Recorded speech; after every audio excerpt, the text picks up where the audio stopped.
এটা আবার ওনার সাইড। শুনছেন? বলছি টুকাই বাবু, হ্যাঁ আপনি এত তাড়াতাড়ি কেন ঘুমোচ্ছেন বলুন তো? আপনি তো এখন ঘুমোন না, প্লিজ উঠুন। সবে তো মাত্র 10টা বাজে। বলছি আপনি তো একজন ডাক্তার, আপনি তো জানবেন যে খেয়ে এসে এরকম দুম করে ঘুমিয়ে পড়তে নেই। আরে টুকাই বাবু উঠুন না।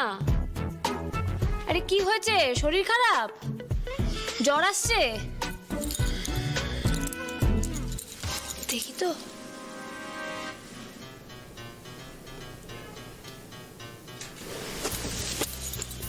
না, নিঃশ্বাস তো ঠিকই আছে। হ্যাঁ মানে জ্বরের সময় যেমন গরম গরম নিঃশ্বাস পড়ে সেরকমও না, আবার ঘুমের মধ্যে ভারী ভারী নিঃশ্বাস পড়ে সেটাও না। টুকাই বাবু, এই টুকাই বাবু, টুকাই বাবু, টুকাই বাবু, টুকাই বাবু। বিরক্ত করবেন না, কালকে আমাকে আর্লি মর্নিং বেরোতে হবে। আর টুকাই বাবুটা দ্বিতীয়বার রিপিট করবেন না। এই রে, ডিস্টার্ব না করলে বুঝবো কি করে যে মনে কত কিলোগ্রাম সন্দেহ জমে আছে? খুব চাপ হয়ে গেল। ঘুমোচ্ছে না, মটকা মারে পড়ে আছে।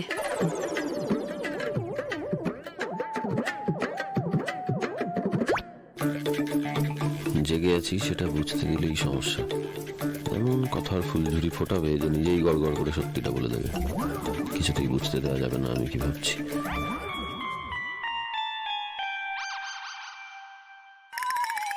কি রে বাবা, কোনোদিন ঘুমোয় না, আজকে একেবারে ঘুমিয়ে পড়লো। আমার জন্য নাকি তার ঘুমই আসে না, আর আজকে দেখো একদম শিশু গোপালের মতন ঘুমোচ্ছে। বাবা আনন্দি রে, তোর জীবনে না মানে কিছু যদি তোর ইচ্ছে মতো হয়, যা ভাববি হবে তো তার একদম উল্টোটা। বোঝাই যাচ্ছে একটা গন্ডগোল আছে। আমি শিওর আপনি একটা ঝামেলা পাকিয়েছেন আনন্দি।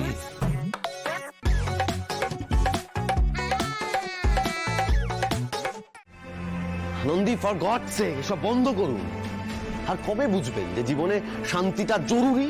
তার মানে আপনি বলতে চাইছেন বাড়িতে শান্তি বজায় রাখার জন্য এখানে সবাইকে আধমরা হয়ে বেঁচে থাকতে হবে? স্যার, আপনি তো নিজে একজন ডাক্তার, আপনি তো ব্যাপারগুলো জানেন, বোঝেন। আপনি জানেন না দিনের পর দিন নিজের মনের ইচ্ছেগুলোকে, আনন্দগুলোকে, ভালো লাগাগুলোকে খুন করে বেঁচে থাকতে থাকতে একটা মানুষের ঠিক কি কি সমস্যা হতে পারে? নেহাত আপনাদের এই বাড়িতে, আমাদের এই বাড়িতে মা, ঠাম্মি, আমার বৌদিরা, আমার দিদিরা, এদের মধ্যে খুব ভালো একটা বন্ডিং আছে। তাই তাই ওরা না সবকিছুকে উপেক্ষা করে নিজেদের মধ্যে হাসি খুশি হয়ে থাকতে জানে। যদি সেটা না হতো তাহলে কি হতো বলুন তো?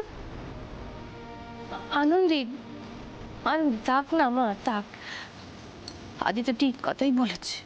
না মা, আমি বলছি না তো যে এমন কিছু ভুল বলেছেন, তবে কি বলুন তো স্যার, আমি সব কিছুকে উপেক্ষা করে না এই বাড়ির মেয়েদের স্বাধীনভাবে বাঁচাটুকুকেই দেখছি। তাই ভবিষ্যতে কি হতে চলেছে মানে অন্ধকার ভবিষ্যতে আমি খুব একটা বেশি গুরুত্ব দিতে চাইছি না, আর আগামী দিনে দেবও না। আর এই বাড়ির ছেলেরা ভালো থাকবে মানে এই বাড়ির ছেলেদের ভালো লাগার কথা ভেবে আমি এদেরকে কষ্ট পেতে দিতে পারবো না। আর কেউ যদি এদের ভালো থাকায় হস্তক্ষেপ করতেও আসে আমি সেটা হতে দেব না। আপনি কেন বুঝতে পারছেন না? কি বুঝবো? সরি, কি বুঝবো? কেন বুঝবো? আপনি তো নিজেই আনন্দীকে ভালো থাকার মন্ত্র শিখিয়েছেন, মানে স্বাবলম্বী হওয়ার মন্ত্র দিয়েছেন, দেননি? তাহলে আমি একা কেন স্বাবলম্বী হবো বলতে পারেন? আমার সাথে সাথে আমার ঠাম্মি, আমার মা, আমার দিদিরা, তারা প্রত্যেকে স্বাবলম্বী হবে। আর আমি তো সেই ব্যবস্থাটুকুই করছি স্যার। বেশ, আমার আর কিছু বলার নেই, তবে আমি একটা কথা বলবো। আগামীতে একটা বড় কোনো বিপদ আসতে চলেছে, তৈরি থাকুন সেটার জন্য। আমরা সবাই একসাথে আছি স্যার, আমাদের কিসের ভয়? আর আপনিও তো এখন আমাদের সাথেই আছেন, তাই না?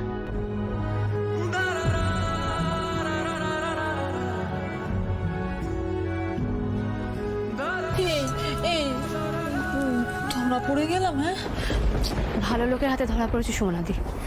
তবে কি বলো তো, এরপর না আমাদের আরো কেয়ারফুল থাকতে হবে। না না বাবা, কুরুক্ষেত্র বাদ দিয়ে দেওয়া যাবে না। সোনাদি শোনো, এই পোশাকে আর এই খোলা গোফে তোমাকে এখানে বেশিক্ষণ দাঁড়িয়ে থাকতে হবে না। চলো তোমার ঘরে যাই। চলো চলো। না না না না না, আমি যাবো না। উপরে কি যাবো গো?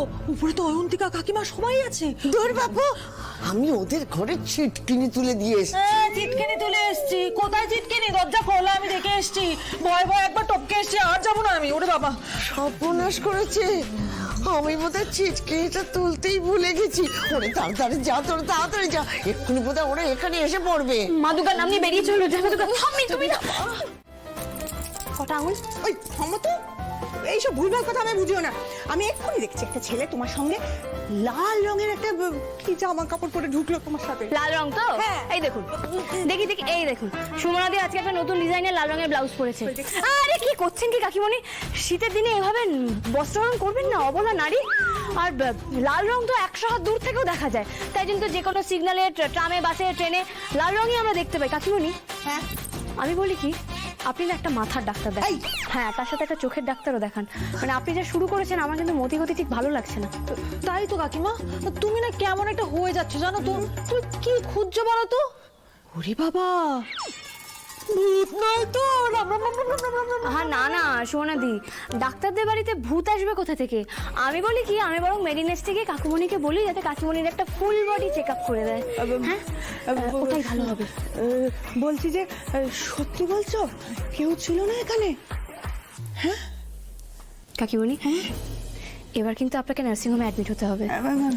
না না, আমি এত ভুল দেখেছি। যাই, হ্যাঁ যাই।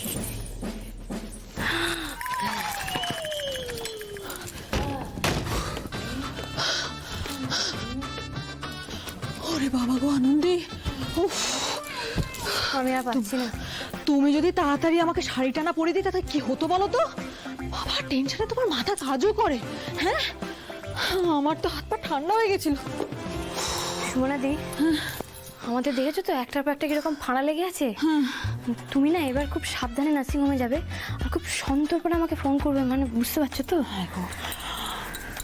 আমি আর কোনো বিপদ চাই না।